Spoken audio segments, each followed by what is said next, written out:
recebia a necessidade do povo, subia ao altar e apresentava a Deus, o profeta recebia a resposta de Deus e trazia ao povo.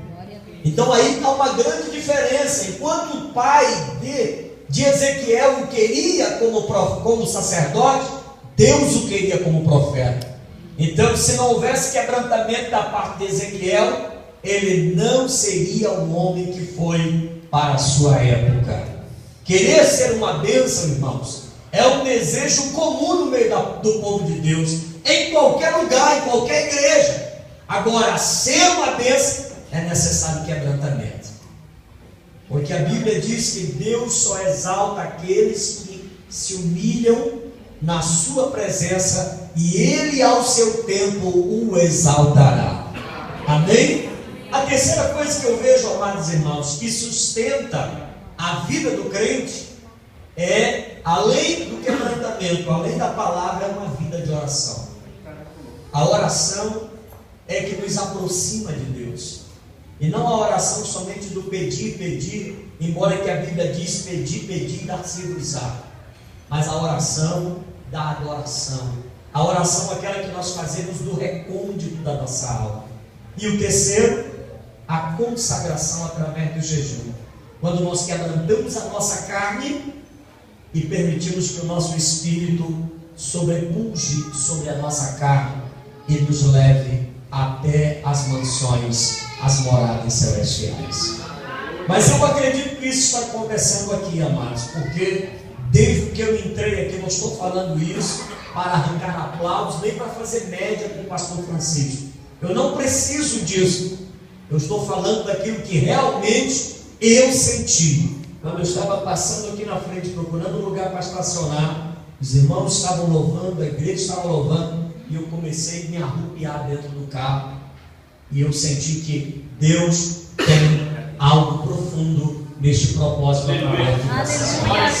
Glória a Deus. Quantos acreditam nisso? Amém.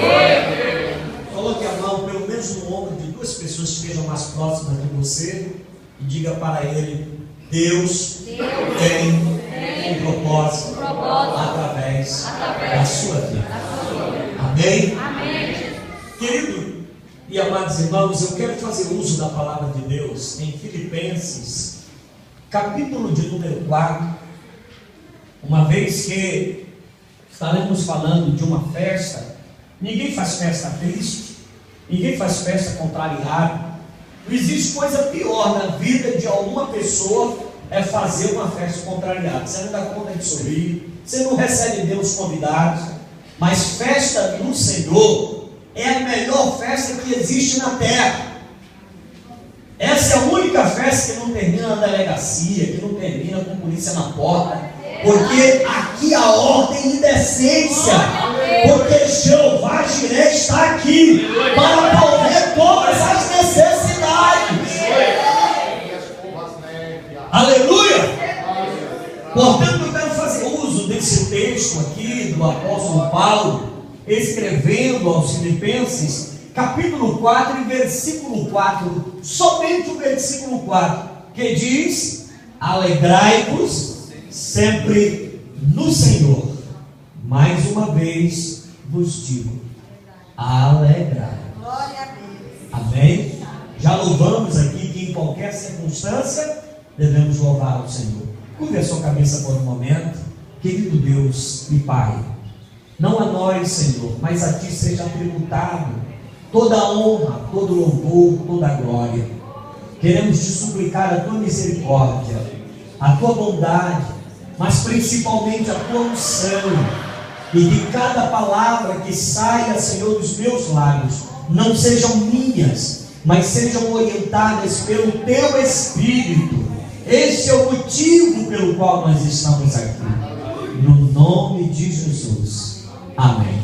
Pelo poder tomar os vossos assentos, prometo que não serei tão extenso assim na preleção, uma vez que nós precisamos obedecer um horário.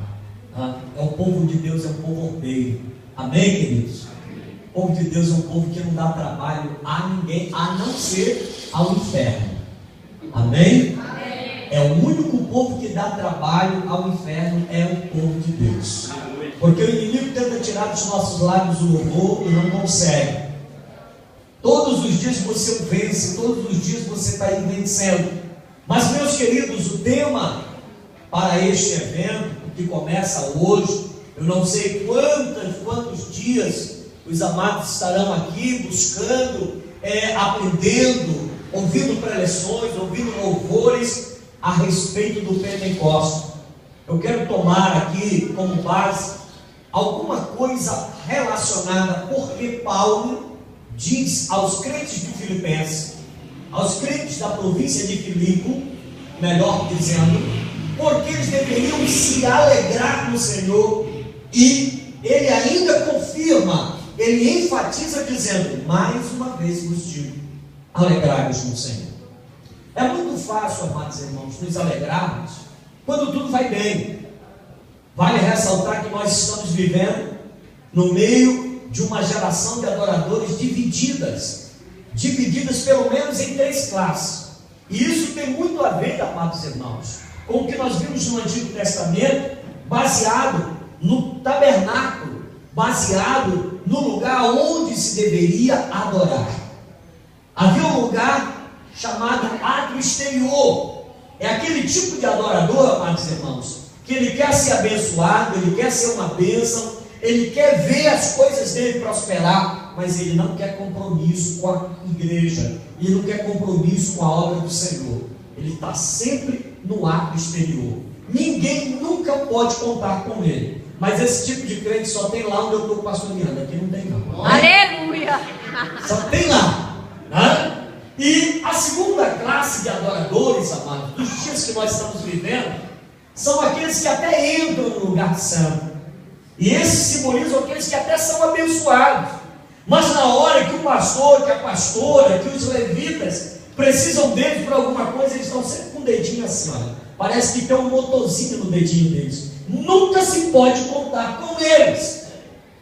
Eles são abençoados, mas na hora que eu estava ministrando em uma igreja de Goiânia, segunda-feira, e eu vi um irmão chamando lá, um dos obreiros, chamando lá uma pessoa para louvar, para dizer alguma coisa da parte de Deus, e ele usou a seguinte expressão: a irmã fulana, vem aqui na frente, fala alguma coisa que o Senhor tem feito na sua vida. Ele disse: eu não tenho nada para falar não, irmão, não tenho nada para falar. Isso significa que Deus não fez nada na vida dele. E depois do culto, o irmão, sempre tem aqueles crentes fofoqueiros, mas é só lá na Assembleia, aqui não tem não. Só lá que tem, viu, irmãos? E ele chegou no meu ouvido e disse: aquela irmã, Deus multiplicou o salário dela esses meses, e ela não tem nada para dizer a respeito de Jesus. São aqueles que até são abençoados, mas eles não querem compromisso, irmão. Os outros que cantam, que se esgoelem, que clicaram na beira dos dedos, entendeu? Mas ele não quer compromisso com nada. Ele é apenas um assistente de culto. E vale ressaltar uma grande verdade intrínseca da palavra de Deus, que o verdadeiro adorador, irmãos, ele não assiste o culto, ele faz o culto. O verdadeiro culto acontece na vida dele. Quantos concordam comigo? Levante a sua mão e glorifique ao Senhor. Mas vocês sabiam que existe aqueles que assistem o culto? Ele sai de casa apenas para assistir. O irmão canta de novo aquele louvor. O pastor diz: irmão, eu estou feliz porque Jesus está aqui. Aí ele diz no coração dele: só Jesus, só o pastor que sabe disso. Aí a pastora diz assim: irmão, abre a boca, dá glória a Deus. Ele diz: a boca é minha. Não tem compromisso. Mas existe, irmãos, um outro tipo de adorador na nossa geração. É aquele adorador, irmãos, que não quer apenas ficar na beira da praia, mas ele quer experimentar as águas profundas que falam da plenitude do Espírito Santo de Deus na vida dele. E é esses que o Pai procura para o adorar em espírito e em verdade. Por isso, Paulo diz aos Filipenses: alegrai-vos no Senhor, mais uma vez vos digo. E eu quero parafrasear na festa do Pentecostes, tanto no Antigo quanto no Novo Testamento, e naquilo que simboliza. Eu não quero me ater às outras festas, a festa dos pães asmos, que simboliza a Páscoa, a festa do tabernáculo, mas eu quero me ater à festa do Pentecostes. A festa do Pentecostes no Antigo Testamento, ela tinha outro significado, era a festa da colheita. Havia se preparado a terra, havia se escolhido sementes, e havia se plantado e havia se buscado de Deus que Ele mandasse a chuva seródia e temporã para que a semente germinasse e desse o seu fruto na estação própria. E quando o fruto germinava, ele escolheu o resultado de todo o esforço. Não sei se alguém aqui já trabalhou na roça, não sei se alguém aqui já passou alguma vez por essa experiência. Eu, graças a Deus, não, mas eu vi muitos irmãos de uma das igrejas que eu pastoreei no Tocantins, que eles eram da roça mesmo, e eu via o esforço deles para preparar a terra, para comprar o grão para plantar, e depois o cuidado que se tinha que ter durante o período de incubação ali da semente, para que depois ela germinasse. E aí depois que eles plantavam, eles corriam para a igreja: pastor, agora é hora de orar, e nós vamos orar para não chover demais e não chover de menos, porque daqui está o nosso sustento. E nós reuníamos a igreja e orávamos, e o Senhor mandava a chuva no tempo certo, com a quantidade certa, e quando eles colhiam, nós nos reuníamos de novo para agradecer ao Senhor.